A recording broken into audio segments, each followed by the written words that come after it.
તો આ તરફ વિરમગામ પંથકમાં ફરી એકવાર કેનાલમાં ભંગાણ સર્જાયું છે। નભોઈ ગામ નજીક ડિસ્ટ્રીબ્યુટર કેનાલમાં ભંગાણ સર્જાયું, જેમાં ડાંગર સહિત ઉભા પાકમાં ખેતરના પાણી ફરી વળ્યા હતા।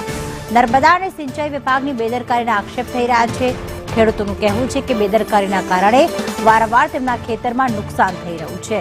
તો વધુ એક વખત વિરમગામ પંથકમાં કેનાલમાં ભ્રષ્ટાચારનું ભંગાણ સર્જાયું। પિયુષ અમારી સાથે જોડાઈ ગયા છે। પિયુષ, શું કોઈ રિપેરિંગ કામ કરવામાં આવ્યું છે અને ખાસ વારંવાર આ રીતે ગાબડા પડે છે, ભંગાણ સર્જાય છે, તેની પાછળનું શું કારણ?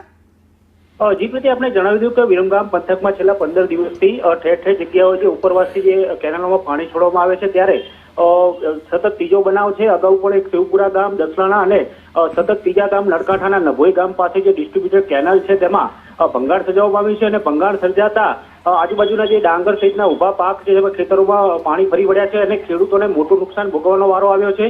અગાઉ પણ નર્મદા અને સિંચાઈ વિભાગના બેદરકારીના કારણે પણ અનેક નુકસાન ભોગવવાનો વારો આવ્યો છે। ત્યારે ખેડૂત દ્વારા પણ અવારનવાર આ બાબતે રજૂઆત કરવા છતાં પણ તંત્રના જે અધિકારીઓ છે હજી સુધી પહોંચ્યા નથી અને ખેડૂતોને આવી રીતે વારંવાર નુકસાન ભોગવવાનો વારો આવ્યો છે।